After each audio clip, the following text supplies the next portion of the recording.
Welcome to Peel and Reveal, the podcast where we share stories about joy, purpose, and self-discovery. I'm Anneli Näs, and in this episode I'm talking with Peter Wilhelmsson, a leading expert in natural medicine, functional medicine, and anti-aging. With over 30 years of experience, Peter has dedicated his life to advancing health and wellness. His journey began with successfully treating his own chronic conditions through dietary changes and herbal medicine, sparking a lifelong passion. Peter is also a prolific author with 15 books to his name, including the renowned näringsmedicinska uppslagsboken, the Encyclopedia of Nutritional Medicine in Swedish, and Save Your Brain Now. He's been a pioneer in bringing functional medicine and anti-aging practices to Sweden, always staying at the forefront of these fields. Let's dive into my conversation with Peter and learn more about his inspiring journey and groundbreaking work. All right, welcome, Peter. Thank you so much, Anneli. It's so great to have you here, and I'm so curious to hear your journey because you have quite the resume.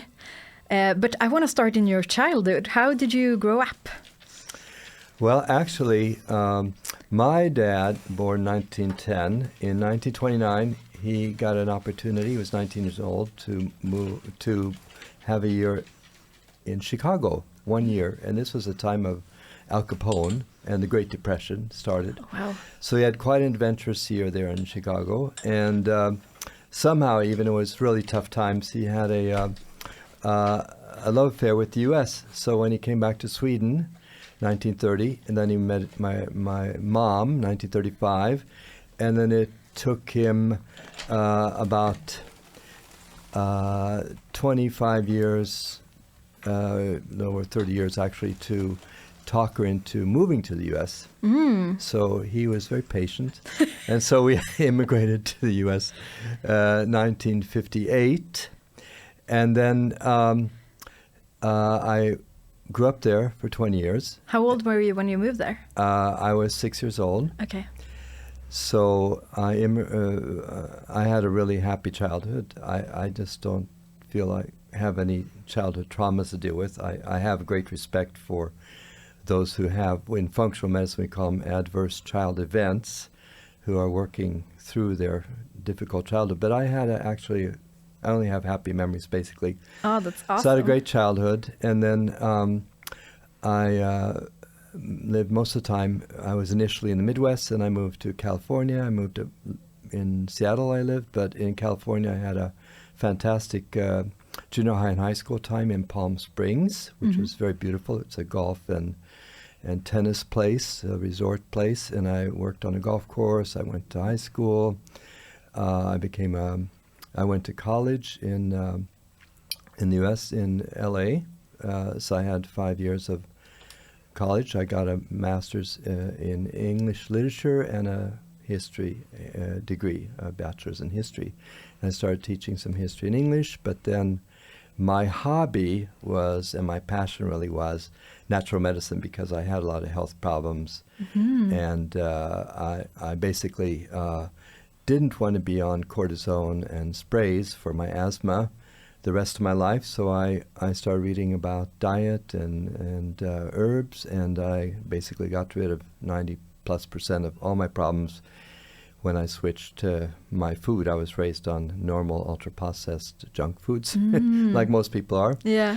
And then I went into a plant-based, pretty much vegan food, and I did some fasting and cleansing, and I took herbs. And it changed my life.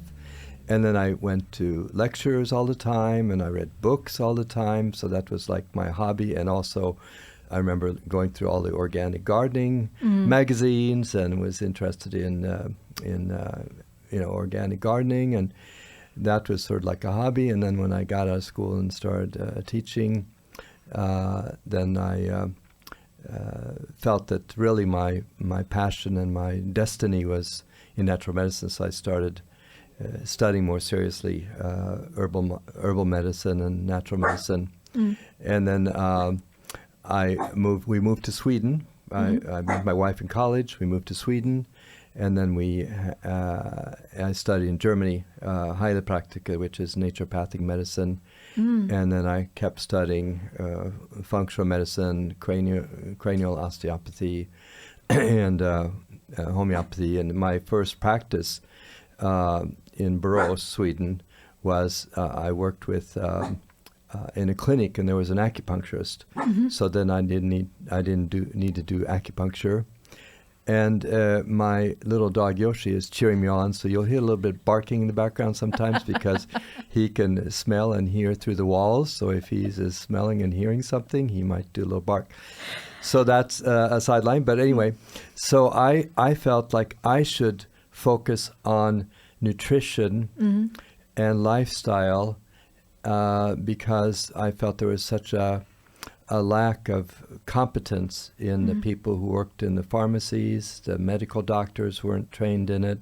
The dietitians were 20 years behind the times of the research. And actually, there's been research out that lately that on average it takes 17 years for confirmed facts in research to reach the clinical practice of medicine. Oh, wow. So, there's a lot of debate in the beginning about which therapies work or which drugs work. Then they do more and more studies, and then it takes a while to get those cemented. And then when they get into the education program, by the time it gets to the doctors and textbooks, like now the anatomy physiology textbooks are way behind. They don't talk about the lymphatic system, the drainage of they have pictures of the lymphatic system, but there's no lymph up in the head, brain. So a lot of research that you might hear about is going to trickle down in 10, 15, 20, 25 years into the clinical application. Yeah. So I was very interested in seeing, things that really work. And then I felt that lifestyle and nutrition is a basic foundation that you can't jump over. You can't leap over the basics of a loving relationship, of skills in terms of relationship skills, sleeping, stress management, movement, and things like this. And I saw that the whole medical system sort of took a leap over those basic foundations. It's like building a house on sand instead of a really good foundation. And so when the storms come, the house is going to fall. Your health is going to fall if you don't have the foundation of the house, which is solidly built. So somehow in our whole healthcare system, actually it's more like a disease care or drug care system, but you're missing the health portion of it. So I wanted to more focus on that instead of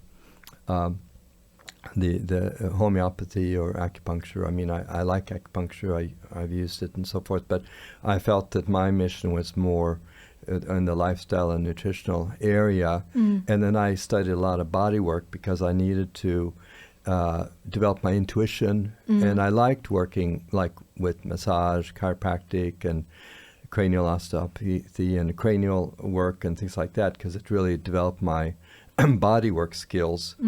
But long term, I mean, people can feel relief from a treatment, but long term, it's these lifestyle habits that really last a long time. And then I started later a nutrition school, worked with that over 20 years, 2-year nutrition education, and I wrote a book, 838 pages. I hate to even think about it. It took over 10 years.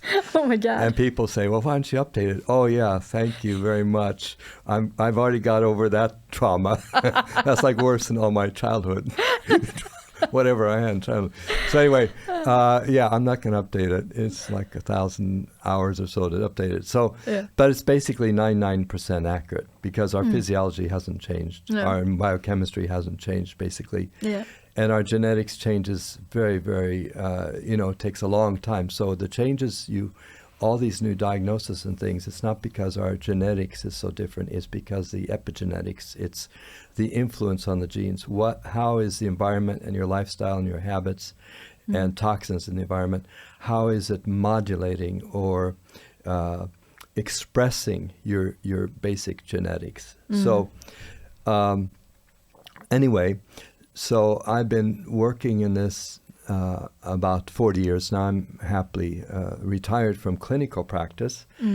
And so I'm basically lecturing and writing smaller books. I'm never going to write a 10-year book again. So I've written just a little book on blue zones, and I'm working on one on osteoporosis. So I'm going to have these smaller areas of concern that I hope to inspire people to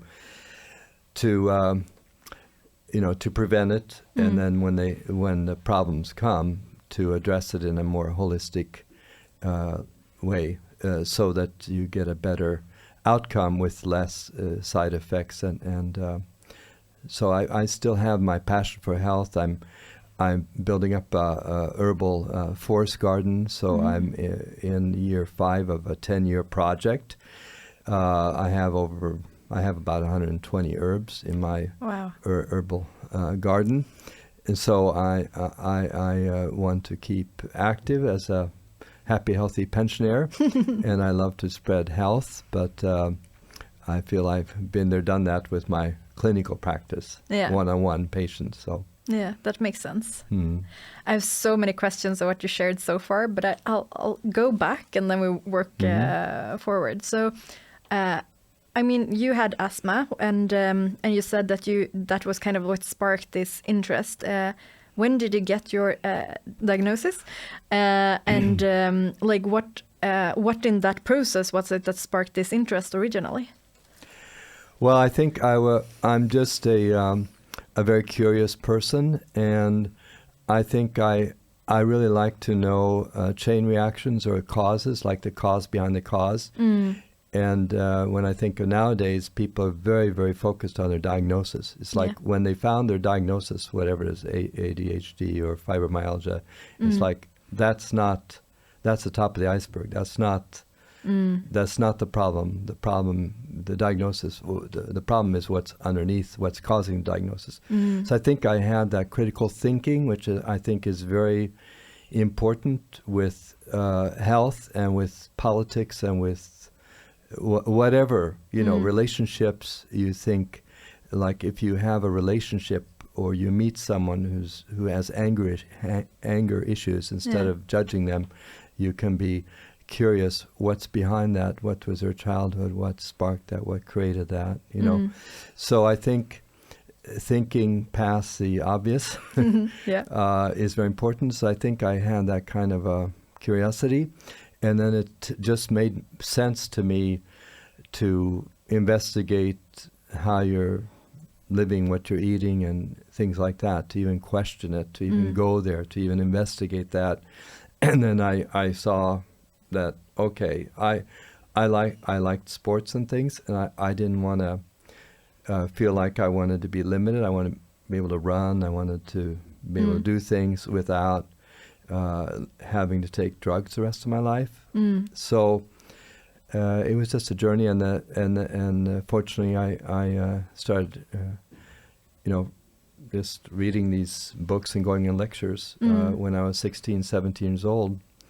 I just felt, well, that's common sense. First, do the basic, check your basic lifestyle and your eating, and try these herbs, which people have been using all throughout history. That's been the major medicine in the world throughout all people's history are these herbs. So if there's tried and tested herbs that have been used for many tens of thousands of years by people to help them, they're very tried and tested, much more tried and tested than modern medicine, which is only 100 years old, where they do trials on, a certain amount of trials, but it's not tried and tested through generations and generations and generations. So, I mean, it was a long time ago that they ate the wrong herb and they died from it, and then they pass that on to the next generation. So they've done the real hard research of eating another mushrooms. type of trial and error. Eating mushrooms,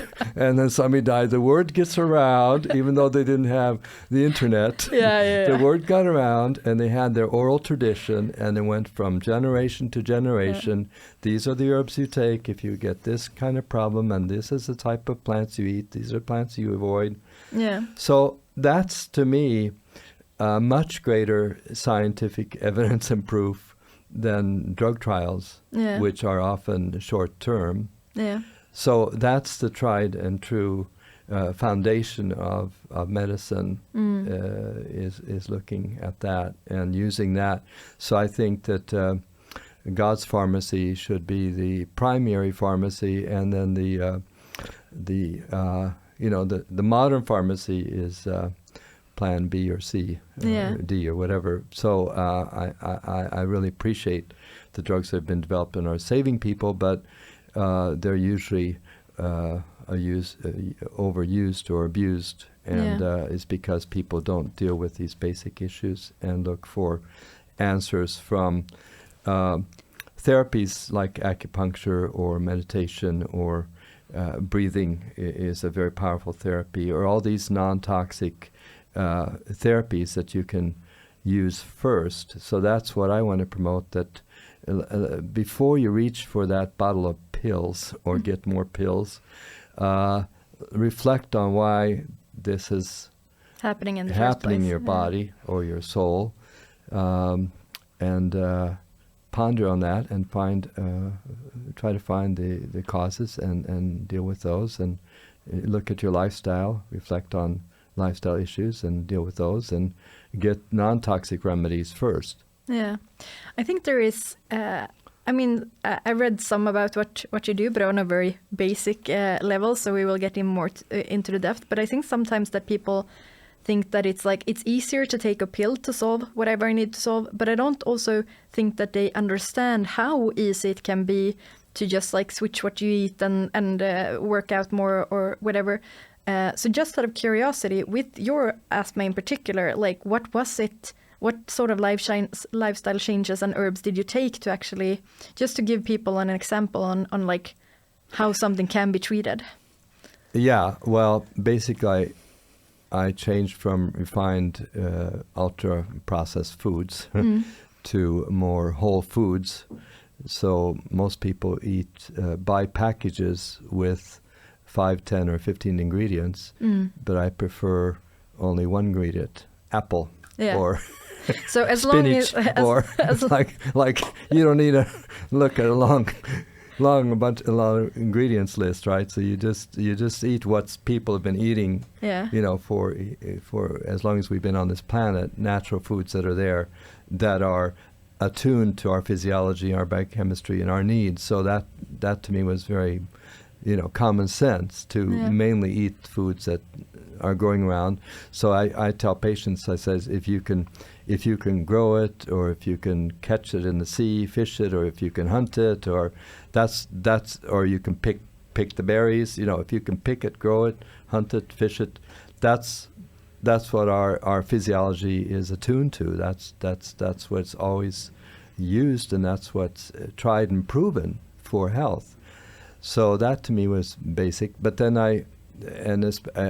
what triggered me was mostly was milk products and processed foods. And so I got rid of the milk products and processed foods, and I did some cleansing with herbs. The 2 herbs that really helped me a lot, or 3, was mullein and thyme, and Lobelia inflata is the name of one herb that's specific for asthma.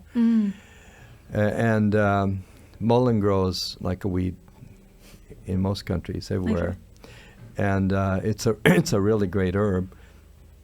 So then I started taking these courses in herbal medicine, and I just fell in love with it. And of course, like most people who really give themselves time to be in nature and connect to the beauty and the healing of nature, then it just feels, to me, common sense. Why not reach out and use those wonderful plants to see if they can heal you? So it's also it's a spiritual journey. It's a journey of love for what is provided in nature for us. So it's like a deeper thing than just using it instead of a drug. Yeah. It can be a deeper connection, a deeper appreciation. And I think filling your life with thanksgiving and connection on relationships and nature and spiritual connections. If you feel that, you're feeling it with wonder. You're feeling it with a sense of wonder, miracles, curiosity. So it's going deeper than just using, an herb instead of a drug. Yeah, definitely. I just think it's easy to or it's interesting to kind of understand how this changes. I mean, just eating whole foods and skipping dairy, it isn't that big of a changes, and it can have such an impact on you. So even that is, something kind of amazing with what nature gives us. But you were also, when you were sharing, and also now you talked a bit about the need of connection and the need of relationships to heal. Can you share a bit about that? Yes, I think that's why also there's a big swing towards meditation and forest bathing and things, is because the more people get caught up in the digital age and disconnected from relationships with maybe looking at their phones, or in school, like you take the phones away from the school, or you make sure you bring back the family dinner, or have at least one meal a day as a family without the phones. So then you're also reaching into connection, like real connection. Yeah. And even though the digital revolution has given us a lot of wonderful connections with people over the world, and there's a lot of good things with it too. I keep up with a lot of friends that I would never have been able to keep up with otherwise. But the deep connections, we have to be very careful with to cultivate these deep connections where we actually meet. We know that loneliness is a greater risk for early death and chronic disease than smoking. So, and it's plaguing the Western world in the Eastern cultures and African cultures and so forth. they live 3 generations in one house, or they're always helping each other. They're meeting and dancing in Cuba after a hard work day. They may be very poor. They may be, have hardly any food, but they're dancing, every night together. So the meetings and discussions and games and playing and dancing and all these things are so important, and we can't let them be kidnapped by living in this, getting into the virtual reality and this whole realm. So I think, and that's why meditation is important, reflection, and really that's what we miss if we're not like reading a book in nature and just sitting by a stream or by the ocean or up on a mountain and thinking about things, maybe having journaling or having a book. Like, don't let anything take away from times of meeting friends, talking, times alone, reflection. So I think that's very, very important, and it's a risk that we're losing that, and in the younger generation. That's also critical thinking. It's easy to lose that, and a sense of history, a sense of seeing where are we in the context of generations before us, and what can we learn from generations before us. And that's why also I'm creating this forest garden, herbal garden, because in other countries, even here in Europe, like Germany, Switzerland, Austria, they still have a respect for, and they use folk medicine, they use herbs. They here in Sweden, it's like they took a leap from folk medicine to modern drugs, and a lot of young parents just call the local clinic and find some drugs for their kid who has a cold or something. I mean, they don't know how to do a poultice, or which herb tea to give them, or what food to give them, or they just freak out and call the doctor because they don't have the self-care skills that our grandparents had, or where they had to take care of the family. And so I think that it's very costly for society, and it's because you take too many drugs, you're going to get side effects. If you take 2 or 3 drugs, there's 50% risk you're going to get side effects. And if you take 5 drugs or more, which most people who are 65, 70 plus are taking 5 or more drugs, it's 100% chance you're going to have side effects, which will be treated, of course, by other drugs. So it's a carousel. It's like a dead-end road. So I want people to be empowered with knowledge and inspiration to take care of themselves. So we save the resources in our medical system for people who really are in desperate need for them.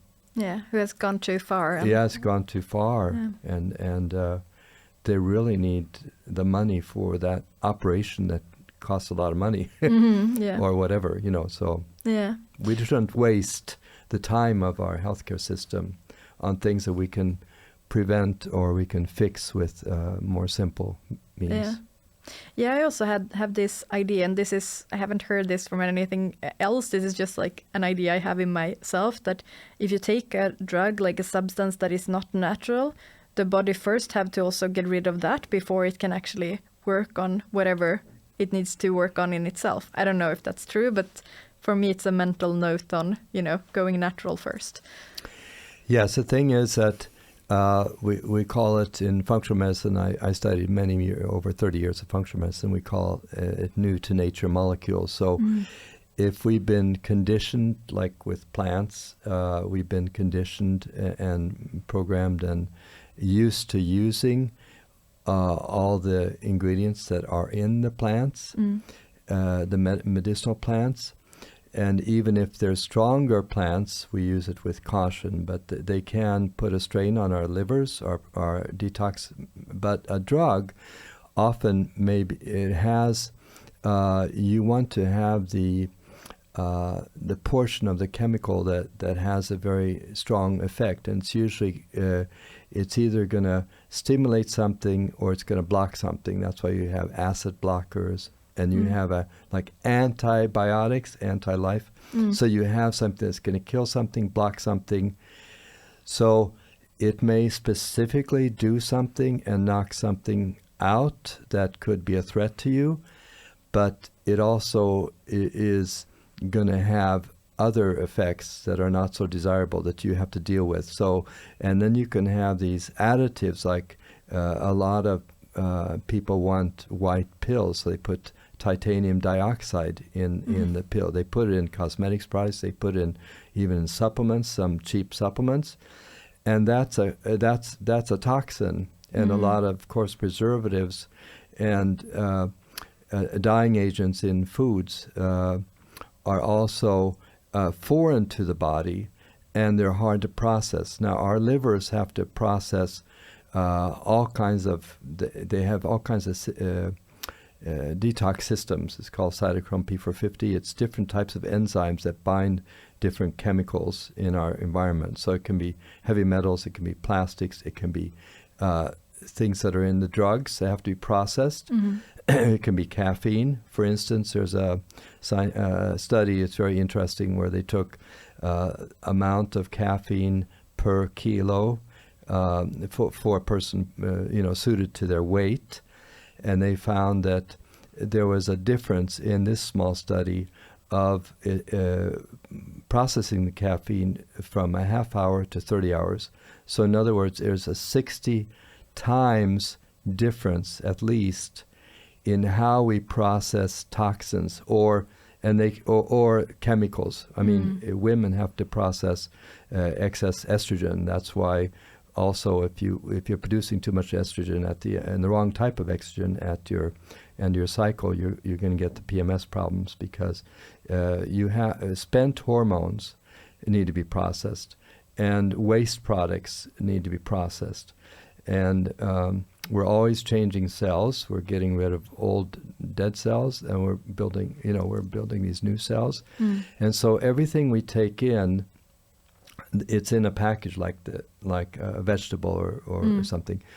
And so we have to process, we have to take in what we need, and we have to process and get rid of what we don't need, right? So when we're adding these foreign chemicals to us that are designed to do specific things, there'll be a consequence. There'll be an effect. There can be a burden, and we're like with the caffeine, we're better or worse at getting rid of these things. That's why some people can take a triple espresso and go to bed and sleep really well, and some people can't drink coffee, or they have to drink 1 cup in the morning, because we're so different. Yeah. So medicine has to personalize and treat us like individuals. So even if you do a big study that 67% of people are helped with their disease by this one drug, well, what about the 33% who are not helped, or who maybe the 5% who are very, very damaged by the drug?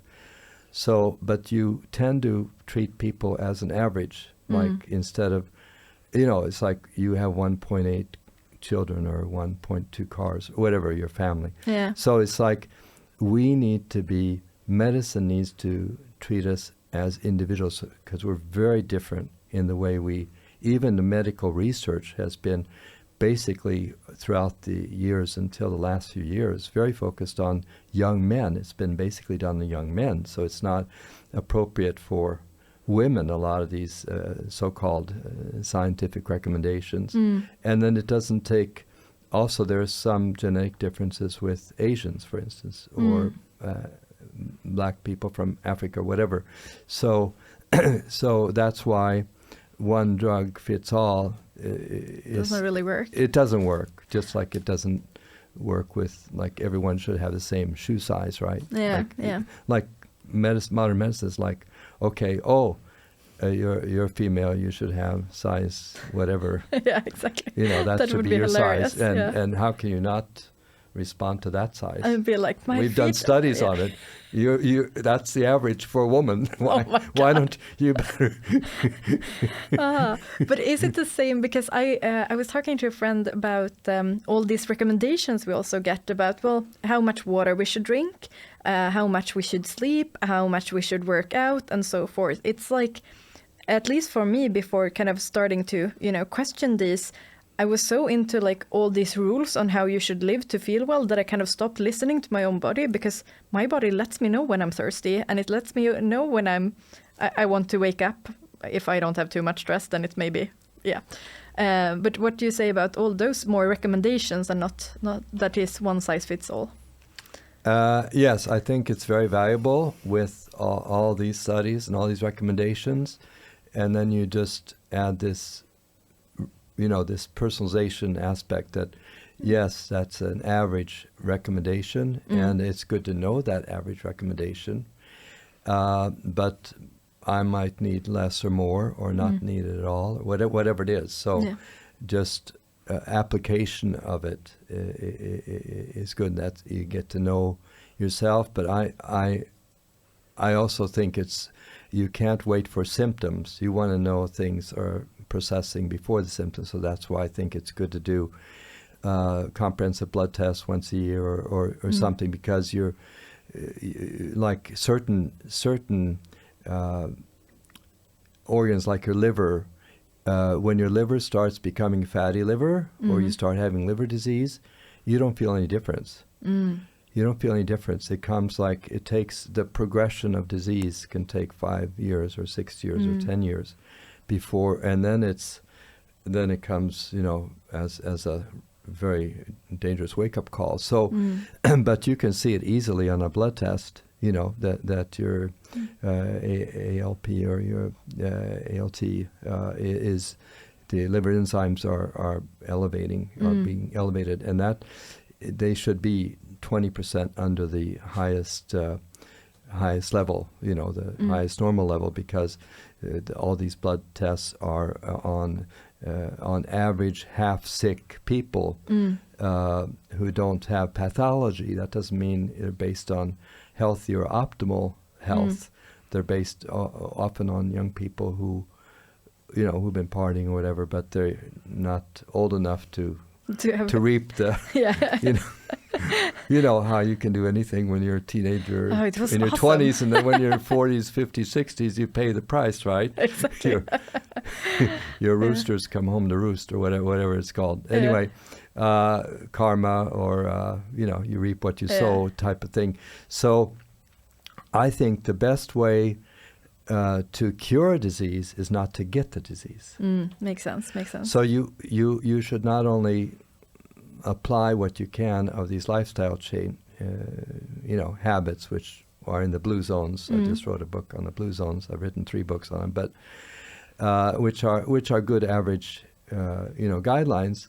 But then apply it personally, and then get some kind of a checkups to see, okay, what's happening inside my body, and then catch it early. And it's much easier to fix it with non-toxic remedies. Change your diet a little bit, or take some more herbs or supplements, or get some treatments or whatever. You can reverse things very easily when you find it early, and then it's more difficult when you find it late. So I think that it's good to be intuitive and be intuitive things, but we also need feedback from, you might have a friend who says, oh, you're unusually tired or fatigued, or what's happening. They can read because they know you, or your parents or grandparents. What's bothering you, sweetheart? You're looking like something's really eating on you. Yeah. So that's important for us to be open to that, and then be proactive about finding more information. Now that we have all these all the biohacking and smartwatches and all this stuff, it's great to use those, but it's not good for hypochondriacs, of course. And then another thing that I think is important to know is that about 20% of us have addictions, and we're set up for addictions. And now we not only, sugar used to be the gateway drug, because people who use sugar for comfort or as a way to comfort themselves or as a way to celebrate, they are 10 to 15 times more, have a tendency to become addicted to cigarettes and drugs and alcohol. So often it starts with sugar, but now it's sugar plus digital addiction because of all the iPads and the kids stuck to the iPad. So some of us are very prone to comforting ourselves or escaping and whatever. It's the same biochemical mechanism, if it's pornography, or if it's gaming, or if it's sugar, or if it's alcohol, or it's cigarettes, or hard drugs, or cocaine, whatever it is. It's the same type of biochemistry happening with the dopamine receptors and so forth. So that's what's a challenge with these lifestyle things, right? Like you know what you should be doing, but you don't do it. No. Like because you really love to drink 3 beers after you come home from work and eat French fries and a hamburger, and you can't break that, because that's the way you can relax, comfort yourself, and or you watch a TV series for 7 hours straight or something, whatever. Yeah. I mean, we need comfort. We need to relax, but then we have to be realistic that some of us really easily get addicted, and then we have to be extra careful or get the help we need, so that we don't get into destructive lifestyle that not only affects us, it affects our family and our relationships, marriage, whatever. How do you classify addiction? Well, there are addiction specialists that have questionnaires, and I'm friends with several of those here in Sweden. But I think that anything that you feel you don't have, you lose control, or you can't decide. I mean, it can be a struggle to have a day of fasting, or like I usually have my last meal, early in the evening, and then I have 14 hours. I do intermittent fasting type thing, so I have 14 hours till my next meal, just to let my body clear, and then I do, some fasting and stuff. But I think anything where you feel that you have to do it to feel good or survive, psychologically, you have to have something, and that if you start feeling you can't take a break from it, you can't take a break from leave your phone at home for a day or something like that, or whatever it is, sugar or alcohol, or you So I think it's control. You don't have the control. I think also it's very good if we can go deep. I've talked about deep connections, the connection and love for ourselves, and that means that there's something deep in me that guides me, and that I can follow, and I shouldn't have some kind of habit that is driving my behavior. My behavior should be a decision from my love for myself and love for others. So I don't know if that helps clarify it, but that's my way of seeing it. It makes total sense. Okay. I wanted to go back to what you said about these tests, because I find that there is a lot of tests now. You have like blood tests, and you have poop tests, and you have these tests that I don't know the name of, but you put like electrodes on you, and I'm sure there's the saliva test, and probably a lot of other ones that I don't even know about. Which ones would you do on a regular basis, and why? Okay, so if you're healthy and you have no health issues, then I think just I would recommend like a panel of a blood test with a panel of 40 to 50 different tests.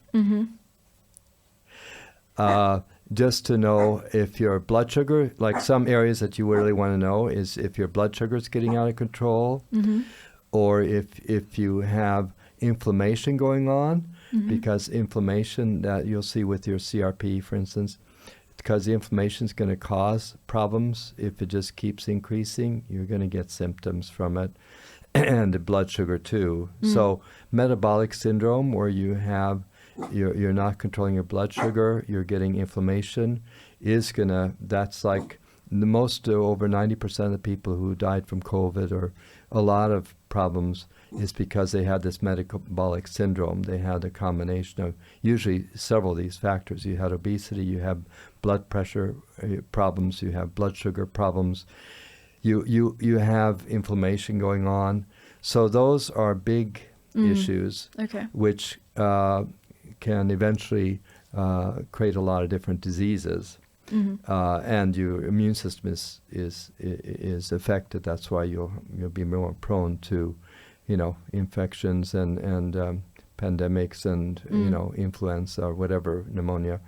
So I think the basic blood panels, and then of course if you have genetic weaknesses, you only have to do a genetic test once in your lifetime.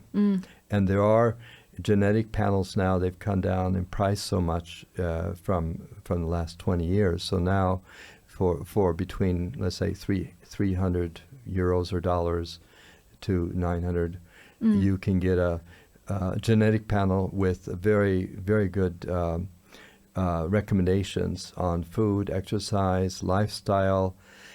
But that's only your potential. Genetics is your 5 to 10 to 15 to 20% of your health, unless you have celiac disease or cystic fibrosis, or you're born with mutations. So there's a difference between the genetic tests that are showing your weaknesses, called your SNPs, your single nuclear polymorphisms. These are your SNPs. These are weaknesses. So you're less, for instance, with the caffeine study, you're not good at breaking down caffeine. You'll see that on genetic tests. Or you're not good at managing salts, or you're not good at managing long-chain fatty acids, or you're not good at managing saturated fatty acids. So this just shows you're prone to certain things.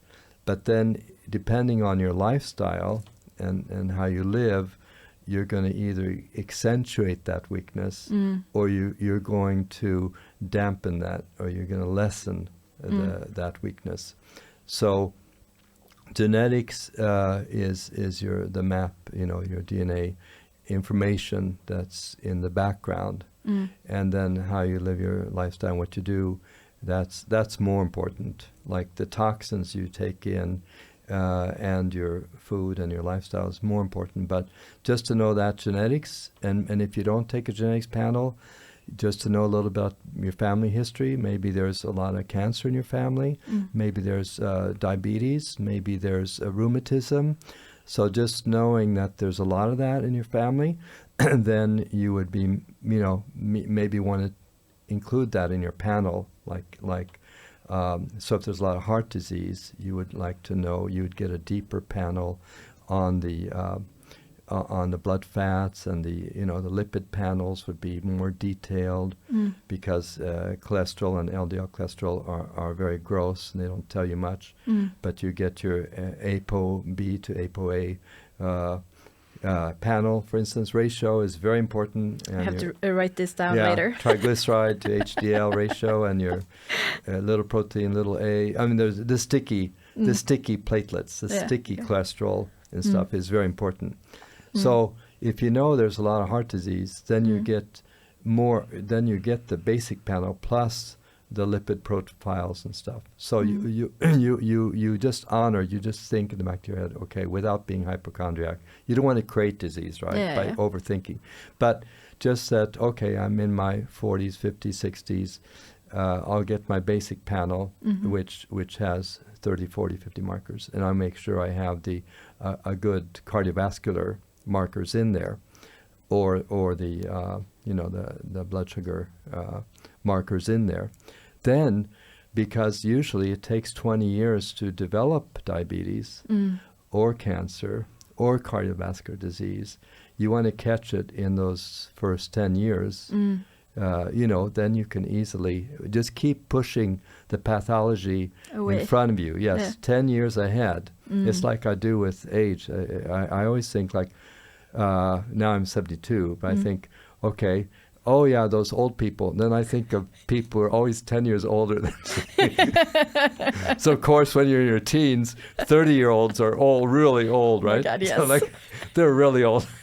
But now when you're in your 70s, oh yeah, those 80 and 90-year-olds, they're old. Exactly. And I believe more in biological age. It's like, how do you, I look at, okay, my strength, my conditioning, my symptoms, my blood panel, my state of mind, my thinking, my flexibility. How is that? I always want to be 20 years younger in terms of that. So I want to be in my 50s, right? Yeah, so that's I want to function as a 50-year-old. I'm like a teenager done now. Yeah. So, yeah. Okay, but that's super interesting. I also love that you brought up caffeine twice, because I found out 2 years ago that I'm actually intolerant, but I had been drinking for so long, but my nervous system gets so triggered, so I was always on speed. Oh, I see. Okay. Yeah, so it's funny. I found that out in one of those tests. So in the beginning you were also sharing a bit, because you've studied so many different areas. I can't even mention all of them, but for someone who kind of want to understand this sort of world, can you briefly share what is the difference between functional medicine and natural medicine? And you have the herbal things and the acupuncture. How is the landscape? All right. So if we start with the word holistic, which is a super general word that can mean anything. So somebody can, have a weekend course and call themselves a holistic practitioner, or it can be someone, who has a medical education plus a PhD, plus 10 years of training in integrative and functional medicine. They can have huge amount of education and experience, and also be holistic. Yeah. So it's just, people abuse it, and they, you can be a holistic psychiatrist or a psychologist because you're a normal psychologist, but then you also include advice for exercise and food, or that you're also a yoga teacher. Okay, all of a sudden, but it's not. So it's hard. It's very hard to lay hold of that. Whereas you have functional medicine, you are trained in a lot of education with a certain matrix, a certain way of looking at body, soul, and spirit very scientifically, and where the lifestyle habits are the foundation. But then you need to know biochemistry, you need to know the detox systems, you need to know how toxins affect us and how to detox them, which we're not trained in modern medicine or conventional medicine. we ignore that part, toxicology and detox, what we call biotransformation in functional medicine. And then you need to know the physical, the pathology, some, drug care, natural medicine, supplements, herbs. So you have to know things, but it's in a certain matrix. It's a certain system where you have this systematic approach. An integrative medicine, you can be a certain practitioner, and then you work with other practitioners who complement you in an integrative practice, or you've added to your repertoire of tools, you've added other tools, so you're not just a psychiatrist, or you're not just a let's say a homeopath. You're a homeopath plus an osteopath. So a naturopathic education, you learn a lot of, like in our Swedish Naturopathic Association, you have to have several major tools and therapies. You have to have your basic medical training in physiology and biochemistry and pathology, but then you have to have body work, some kind of body work, and then you have to have some kind of oral therapies like homeopathy, herbal medicine, vitamins, minerals, supplements. So it's just in naturopathy you're trained with several different tools, but you're not as well trained as a medical doctor in pharmacology. You have some, but you're not. Those aren't your main tools. So you complement a conventional practitioner. So there's a special education for naturopathy and naturopathic schools, and it can be very extensive, or it can be very minimal. And then osteopathy and chiropractic and naturopathy, they're very similar because they're working with manipulation skills, and they're using manipulation in adjusting skeletal and muscular and fascia and ligaments and so you're working more on the physical, which all have connections to inner organs, and like asthma, for instance, has the between the shoulder blades, the thoracic spine. They have studies on if you're adjusting that regularly in children or adults with asthma, they're going to have a lot less asthma. So they all have keeping your musculoskeletal structure very, very healthy and aligned is going to enable your nervous system and the blood flow to all the nutrients to work much better. So they're all valuable, just as the psychosocial area is valuable. And then also because we're energy systems, the people get into quantum healing or quantum physics or energy healing or vibrational healing or frequency healing, whatever. That also affects us because we're spiritual and energy beings in this fleshly body, right? So you can venture into these different areas, and but it can be confusing if you use the word holistic, because that just opens up a big bag of questions, Whereas if you're a functional medicine trained practitioner, you have a certain training and a certain way of looking at a person, which is quite holistic, but it's also defined. And you take, like I took years of training, and I've been to over 30 international,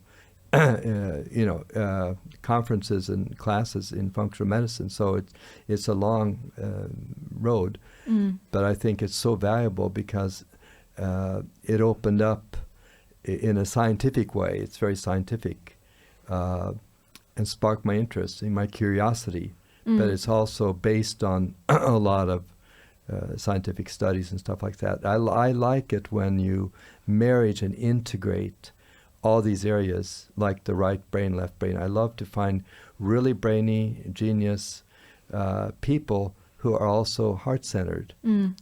Because you can be brainy and you're not heart-centered. You can be a narcissist or a psychopath or whatever. You can use your intelligence to manipulate people, to hurt people, or you can use it, for fantastic inventions or, creativity.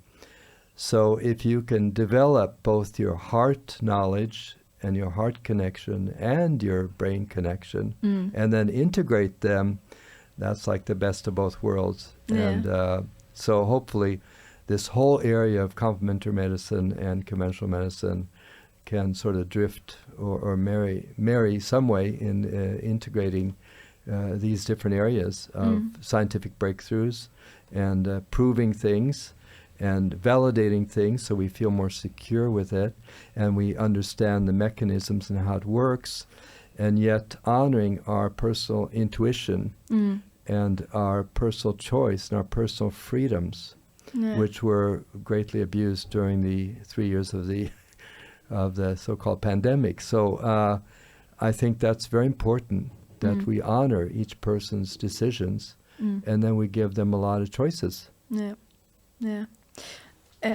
You mentioned this a bit in the introduction as well, that I think you said Germany and Austria, maybe a third country that I don't remember. Switzerland. They have a bit more of this history within them. And my experience, at least with the little that I've been in contact with functional medicine in Sweden, is very, very limited. Like, how does this area look throughout the world, and what would you like to see more of in Sweden? Well, the integrative medicine is still a part of the system in Austria, Germany, Switzerland, and some other countries where you actually get government assistance, or it's part of the healthcare system where you some of your healthcare expenditure, you can use it on homeopathy, acupuncture. You can go to medical doctors who are integrative because they work with these non-drug therapies as a very important part of their toolbox, and you're actually paid for that by the government healthcare expenditures.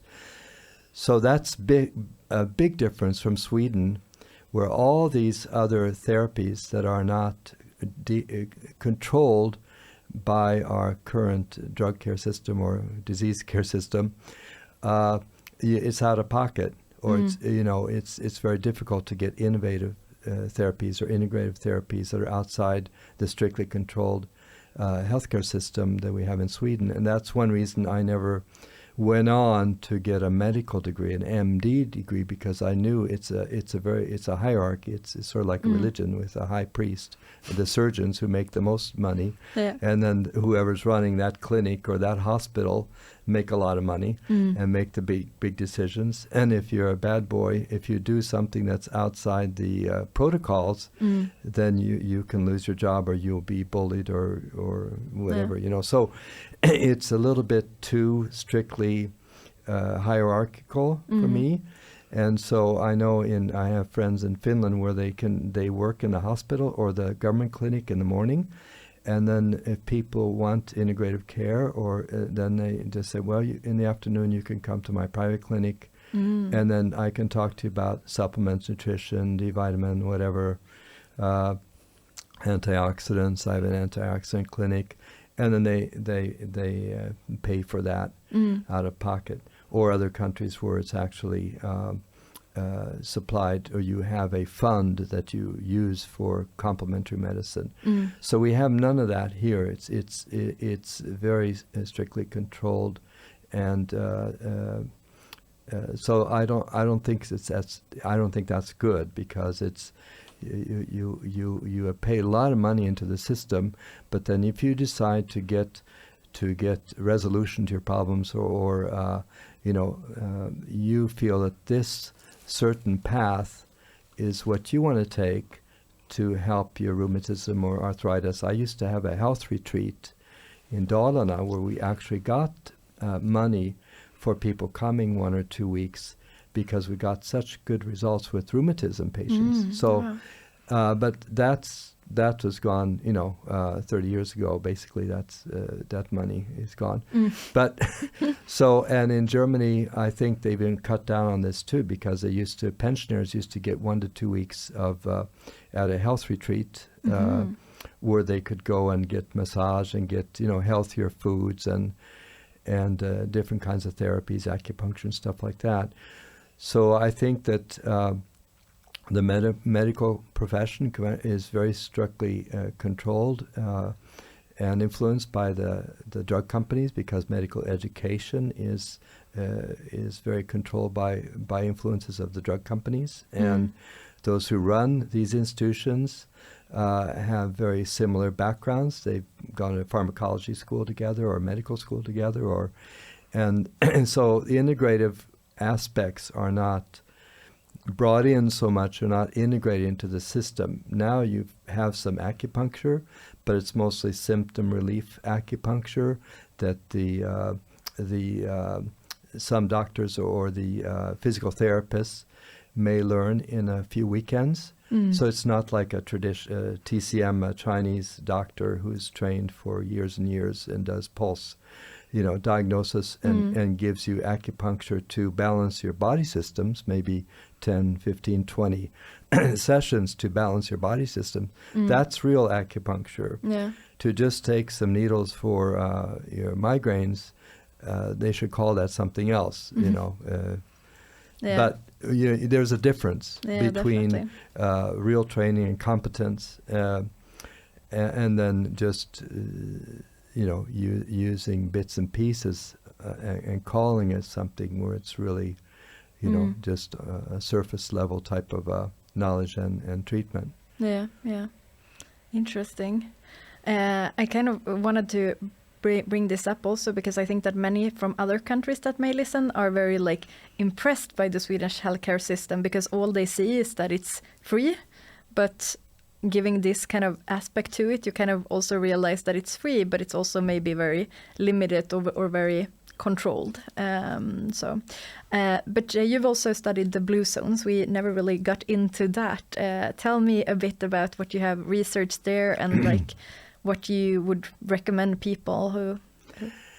Yeah, so especially in the early and mid 90s, I had heard about the Hansas back in the 60s, 70s. They were the first group that was studied up in the Himalayas, and they saw that some journalists came up there and they saw, wow, these people are very vital and they live a long time and they seem very happy and they don't have all these diseases. And so they started writing about these Hansas. And then, as populations grew, civilization grew, the lifestyle changed. And, now it's very hard to find any of those traditional Hansa people. But then they started in Okinawa in the 80s, studying the Okinawans, because the Okinawans, it's a island in the south part of the chain of the Japanese islands. Actually, it's sort of halfway, to Taiwan or the island there, and they have a sort of mixed lifestyle from times when the Chinese owned Okinawa and the Japanese owned Okinawa. So the lifestyle is mostly similar to the Japanese traditional lifestyle, but it's a little different.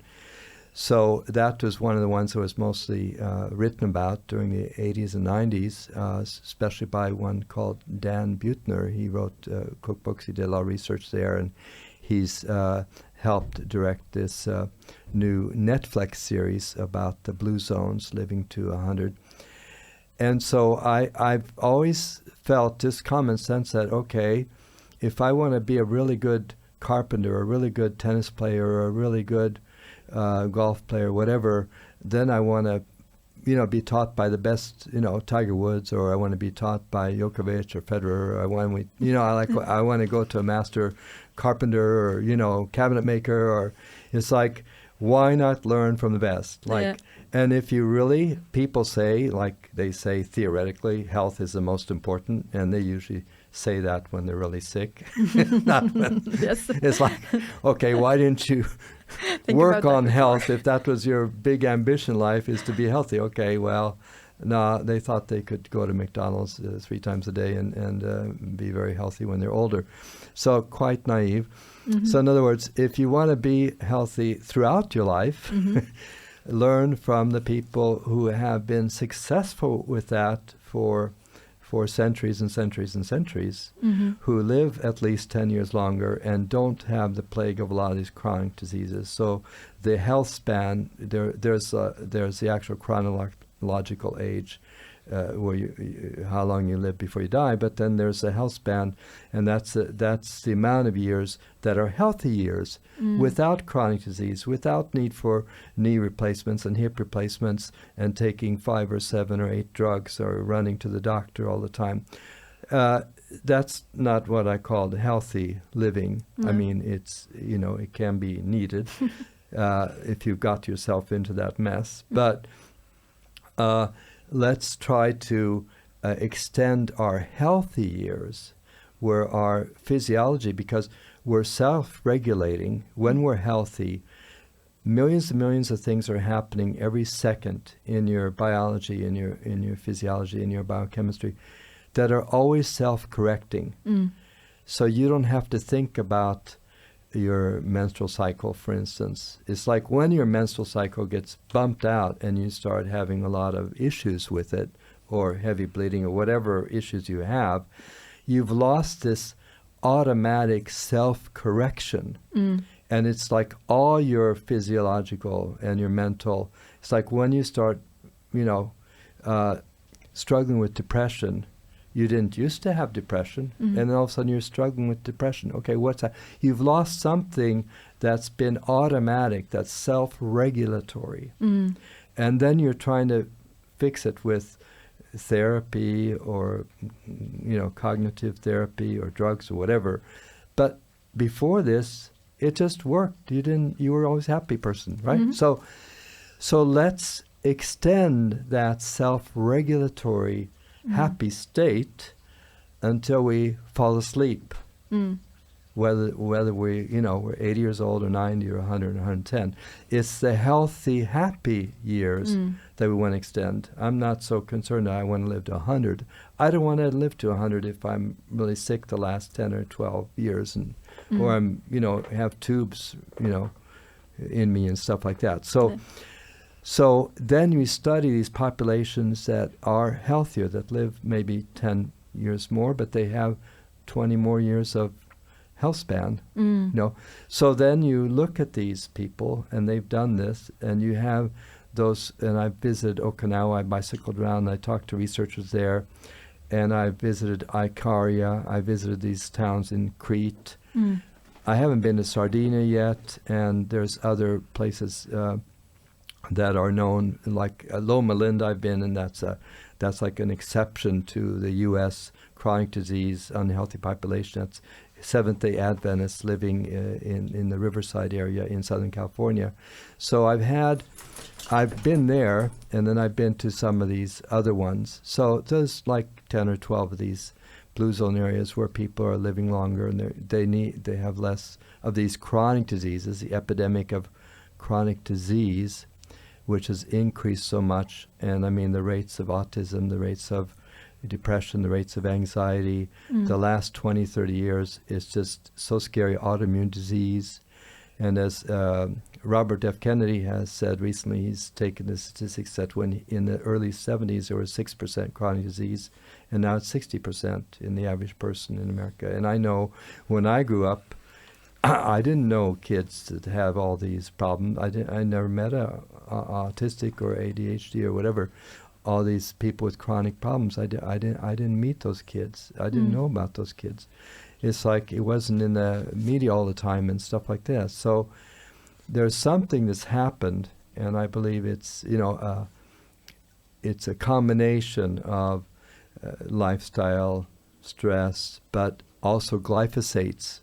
What is that? The glyphosates are in the Roundup, the agricultural revolution in the 70s, 80s by Monsanto and now Bayer, where you started spraying all these pesticides on all the crops to get insect resistance or to get more crops. So that hit very heavy in the United States in the 90s, 80s, 90s. So almost all the foods in the U.S., less in Europe because we restrict those dangerous glyphosates.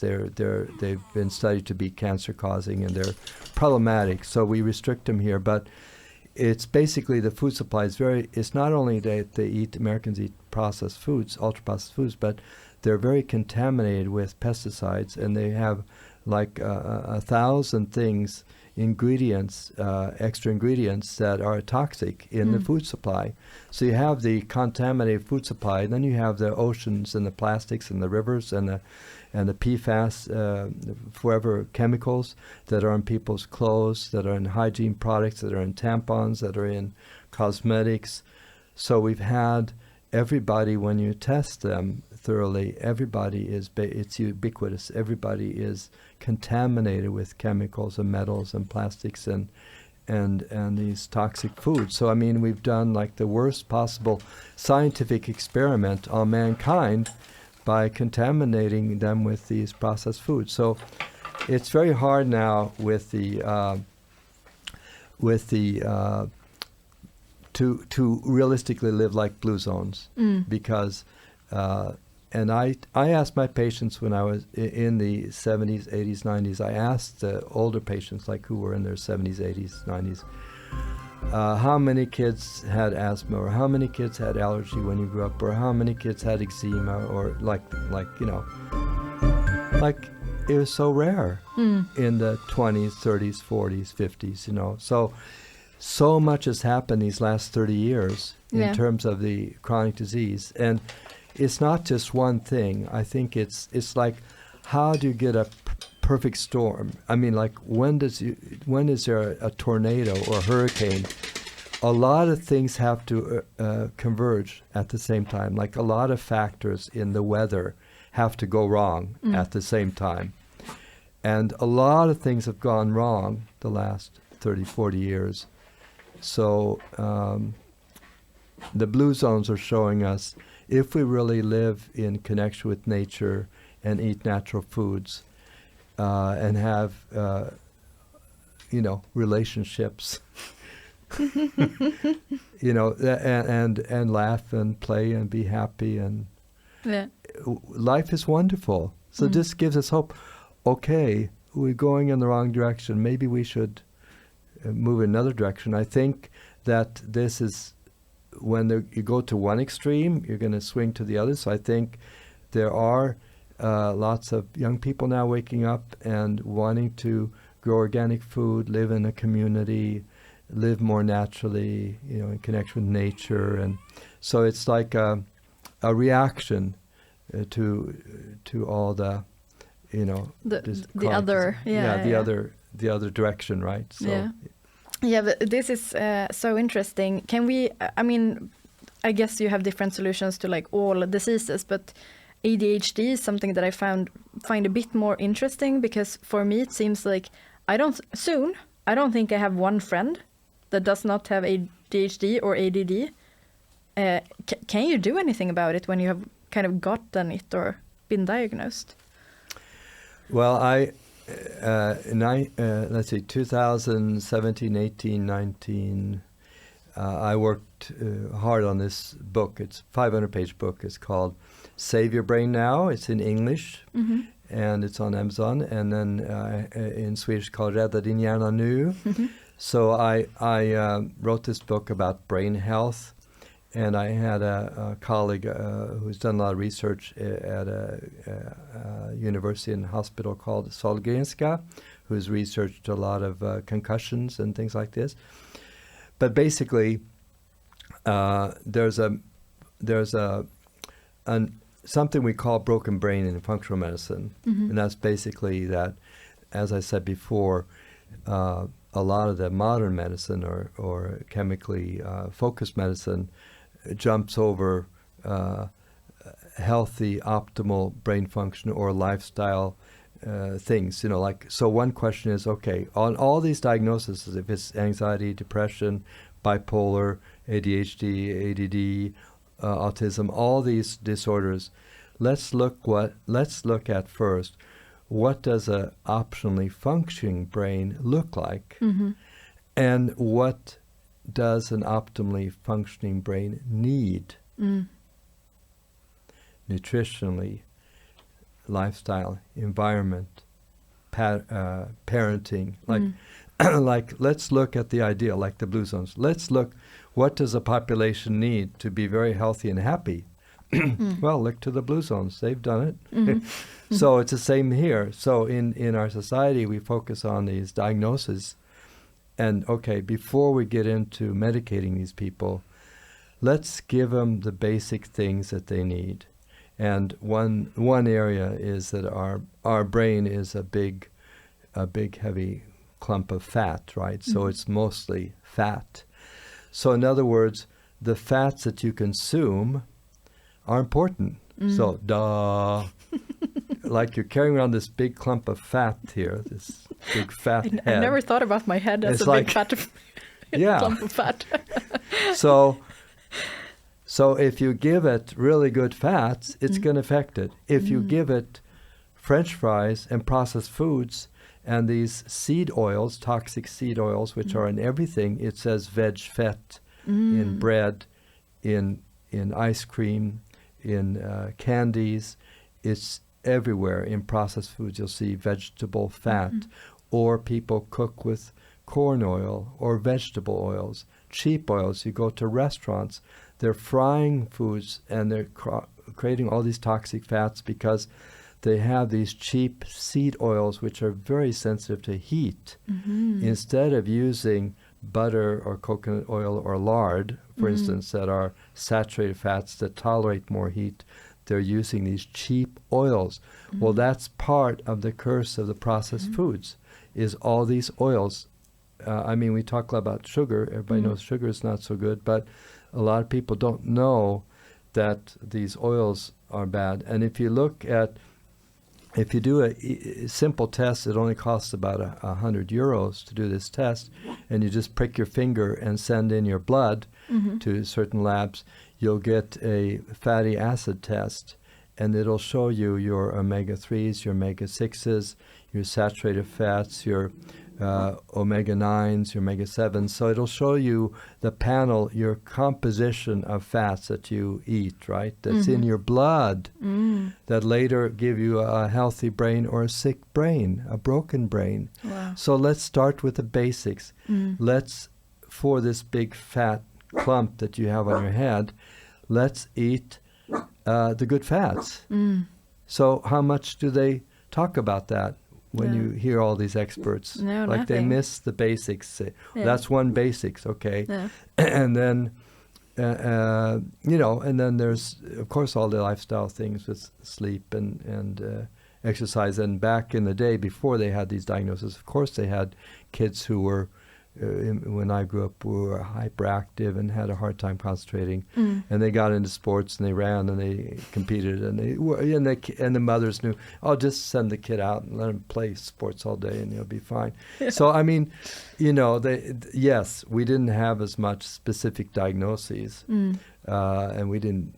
Because we didn't have them, we didn't drug them either. Don't mind my kid. He can't sit down and behave and talk to adults for 2 hours in a row. No, just let him run. Yeah. But it's also kind of like, shouldn't that be what the kids are doing? Yeah. But I guess then that a lot of the ADHD diagnosis is then kind of a symptom of a lot of diets on how we should eat to kind of look good. And then on the fact that when I grew up, we ran around the block and like visited friends and stuff. And but now it feels like we're so afraid of our children getting kidnapped or all those sort of things. So we don't really let them hang out as much with other kids as I did when I grew up, at least. Right. Because we get this 24/7. The bad news, right? Yeah. So we don't want our kids to be kidnapped. But I mean, when I grew up, we never heard that. No. Because it's like, but if you're fed with all the negative, and maybe, okay, let's say 1 out of 100,000 people or whatever, pedophiles or whatever they are. Yeah. Not everybody's a pedophile. No. Just because you read of one person who is a pedophile, just like not everybody who sells cars is a crook. Whatever. Yeah, exactly. It's like you can't generalize. No, exactly. And just because you've been robbed by a person from Mexico doesn't mean that everybody in Mexico is a thief. It's like it's the same thing as being a racist, but it's, you just apply it. You just read something and you think, you don't let your kids bicycle or walk and You know, you don't take any risks, and it's bad for the planet because you're driving them everywhere instead of take the okay, it's raining, but put on a raincoat, take your bike, go to your practice, you know. So yes, there's less of that, but it's our brains have been corrupted by these ultra-processed foods and all the toxins. The toxins are affecting it, but I mean, the fats are important, but so are brain health is very, very affected by, you know, vitamins, minerals, polyphenols that are in the fruits and vegetables. There's so much research now. So if you're missing this important key of a healthy diet with healthy fats and good plant foods and healthy proteins, you need proteins too. So you can't miss that basic step. Yeah. And just doing that, a lot of these things would be, you know, it would self-correct by just you'll see you'll see it in 3 months. You know, the kid will be very different in 3 months, and then you can give them extra, you know, supplements like that would really help, like magnesium, theanine, B12, you know, B vitamins affect this a lot. So you just add in a few supplements, and then you give them really good fats and good basic diet. A lot of these things will be very much better. Yeah, interesting. So it's soon getting time to wrap up. What should I have asked you about that I haven't asked you about? I'll try some. I want to inspire people to do is that they feel empowered. That they're not a victim. And if you have a diagnosis, you're not a victim of a diagnosis. And you're always more than the diagnosis. So you're not a rheumatism patient. You are this magnificent, wonderful person who happens to have a rheumatoid issue or diagnosis. But in modern medicine, people, it's easy that they identify with that diagnosis, like I'm a fibromyalgia diagnosis, you know. So you're so much more than your diagnosis, and your diagnosis can change because it's a useful category for doctors, so they can have some more precision in recommending drugs or therapies. But there's so much you can do with these basic lifestyle changes, and why not? And the same thing with your diet. Some people wouldn't like, they didn't want to come to me because they were afraid I was going to take away their cheese and crackers or whatever. It's like, okay. I want to also say you're much more and much more wonderful than whatever your current food addiction is. Like if you were 6 or 7 or 8 years old, and that breakfast and the food that you love here in Sweden, if you would move to Thailand or to Africa, you would complain the first few weeks. But after a month or two, you would love the Thai food, or you would love that food that you eat in Zambia or wherever you. So and I've noticed with my patients that I give them these bitter herbs, and they don't like them in the beginning, and after a month they call and say, "Oh, I need to buy more of those really good tasting herbs." So your taste buds will develop, and you can either gradually make the changes, like phase out these seed oils, phase out like packages with 10 or more ingredients, eat more natural foods, or maybe, you know, just out of 21 meals, if you eat 21 meals a week, have your cheat meal. Like we had in Sweden, a very good thing we call lördagsgodis, where you got to eat your little candies once a week. I remember that when I grew up, I had that one little Saturday morning, I got to have a little piece of candy, you know. But now it's just so abused. It's like every day you're just feeding the kids ice cream and candy, anything they want, and they have a tantrum if you don't buy it. That's why they have it at the checkout aisle, because you don't want to be embarrassed by your kid, you know, crying on the floor.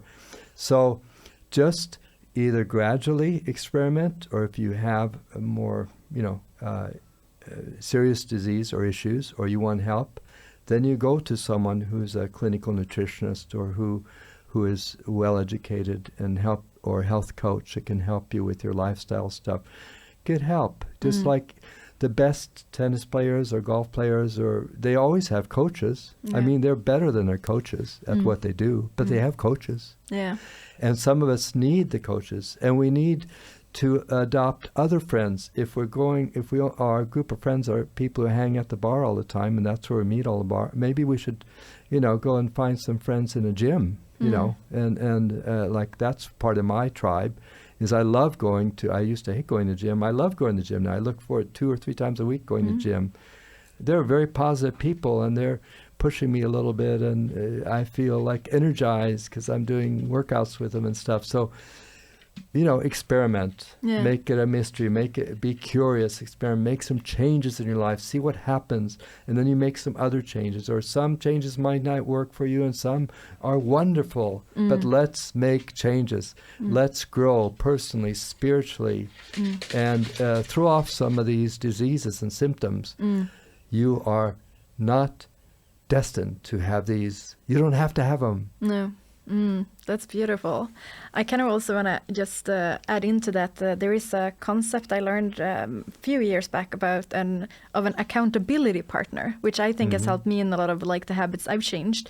And an accountability partner is basically just a friend who you say whatever. Maybe you have gone to one of these nutritionists and gotten a plan on how to eat.